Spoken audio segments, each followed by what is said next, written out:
নমস্কার বন্ধুরা, আশা করি তোমরা সবাই খুব খুব ভালো আছো। আর দেখো আজকে আমরা সকাল সকাল কোথায় ঘুরতে চলে এসেছি। এটা হচ্ছে মুম্বাই ব্যান্ডস্টাইন।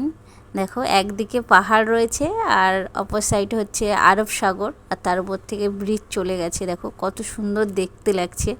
আর এই কাছেই পুরো শাহরুখ খানের বাড়ি। আমরা তো দেখে এলাম, তোমাদের দেখাতে পারলাম না, ভিডিওটা খুব ছোট হয়েছে। আবার যদি একদিন যাই তোমাদেরকে দেখাবো। আর দেখো আর অনেকটা জল নিচে নেমে গেছে, আমরা যাচ্ছি, খুব শ্যাওলা পড়ে গেছে, তাও যাচ্ছি। একবার পড়েও গেছি, কারণ ওই সামনে দুজন দাদাভাই মাছ ধরছে, আমরা মাছ দেখবো বলে যাচ্ছিলাম। কিন্তু আমরা যখন যাই সেই সময় ওনারা মাছ তুলতে পারেনি, অনেক মাছ ধরেছে। আর দেখো কত সুন্দর দেখতে লাগছে দৃশ্যটা, তাই তোমাদেরকে দেখালাম। আর আমাদের এই ভিডিওটা দেখে তোমাদের যদি ভালো লাগে তাহলে তোমরা আমাদের চ্যানেলটাকে সাবস্ক্রাইব করো। আর সবাই ভালো থাকো, টাটা বন্ধুরা।